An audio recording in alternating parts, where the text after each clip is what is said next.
And hot in the city this morning, too, as you look out over downtown Indianapolis in the background. The sun is just starting to peak up this morning, but even without the sun, you feel the heat just hovering over us to start today.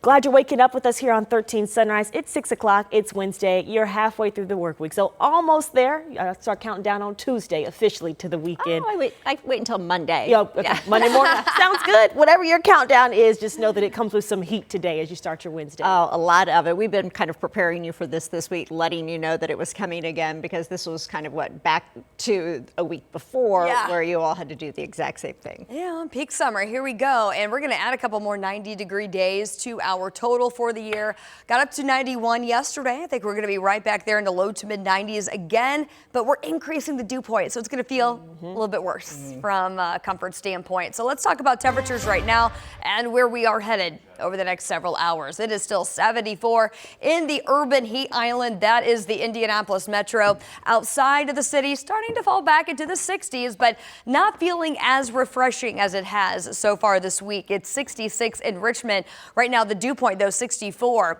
And the closer those two numbers are together, that means the more elevated the moisture content in the air and the more humid it is. So as we go through the day, these are all going to be elevated mid to upper 60s now, but your dew point is likely going to hold steady kind of right there between 65 and 71 as we go through the afternoon. So that will have us approaching that miserable category. And the amount of moisture in the atmosphere does play a role in how our bodies respond and how we cool off and how we stay safe on hot days. And today, with a mostly sunny sky, temperatures rebounding back to 92 by 3 p.m. High temperatures in the low to mid 90s across central Indiana.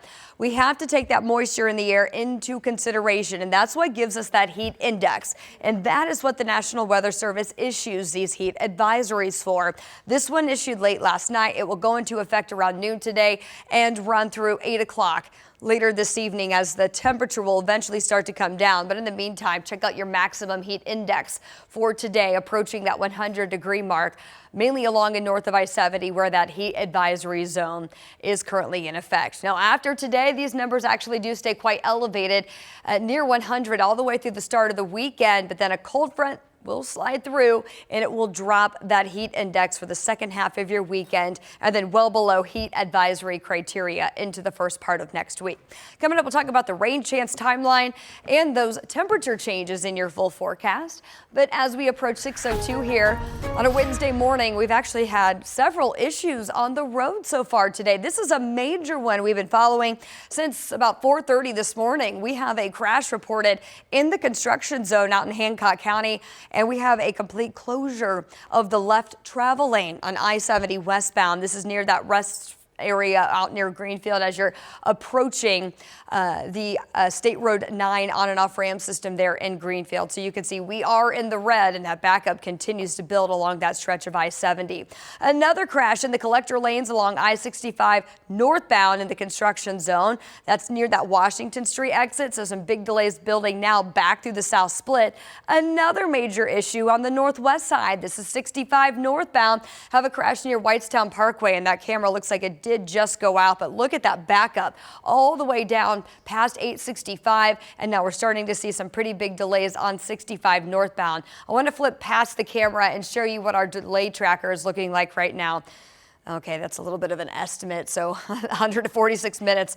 We'll have to double check that, but yeah, we are seeing basically a standstill on 65 northbound, so a big heads up there. I would avoid that area if possible. Guys. Thank you, Lindsay. Well, as those temperatures continue to climb today, doctors say the heat can do more than make you uncomfortable. It can also affect some of the medications millions of people take every day. And experts say knowing which medications can raise your risk in this kind of heat can help you stay safe and avoid having any serious health problems. Marina Silva is live with us this morning, sharing some of the biggest medications that you should be on the lookout for. Good morning, Marina.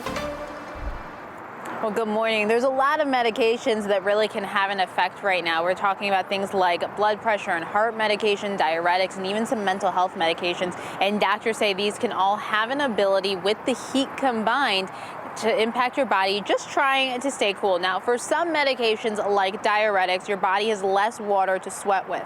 Others, including certain mental health medications, that can affect how your brain senses heat, causing you to overheat more quickly. Now, if you start to feel lightheaded, get muscle cramps, or become confused, experts say get into air conditioning, cool down, and drink some water. Now, one thing doctors do stress, you're on these medications for a reason. Do not stop taking them. The right response is taking appropriate steps to protect yourself. These are, in most circumstances, in all but the most ill or most elderly of patients, very avoidable and treatable results. Now, one of the tips the doctor gave me, if you yourself start to feel these symptoms or you're with someone that starts to feel these symptoms, lower them to the ground slowly and safely. This way, this prevents any injuries if they do fall. Now, coming up at 6:30, there's even over-the-counter medications that can have an impact on your heat. So we're talking about some of the common ones you probably have in your medicine cabinet right now. Well, we want to hear about that. Thank you, Marina. See you soon. Well, this morning, discussions of the Supreme Court's ruling to uphold birthright citizenship are back on the table in D.C. And some of those conversations are led by an Indiana lawmaker who is pushing for stricter requirements. Let's get out to Anna Chalker, who's live this morning, sharing what Senator Jim Banks is proposing here. Good morning. Good morning, ladies. I've got the bill in my hand here this morning. Senator Banks is calling it the Citizenship Act of 2026. And what he's writing in this is that this will exclude children of invaders from birthright citizenship.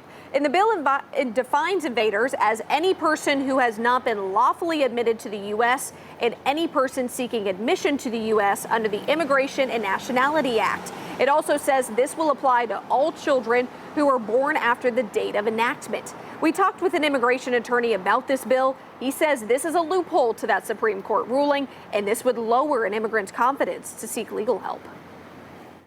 There are people who are afraid to speak to an attorney or pursue legal avenues that can help them and their family that are existing because they're afraid that they'll get in trouble or they're afraid that there'll be some really negative consequences to that. And so I think fear is a big part of this. I've been to Denmark. We have reached out to the senator's office for comment on this bill. We have not heard back yet. And we did speak with another immigration attorney about this to get some other opinions on this. And he believes that there's no legal standing when it comes to what this bill says and the reasoning behind it.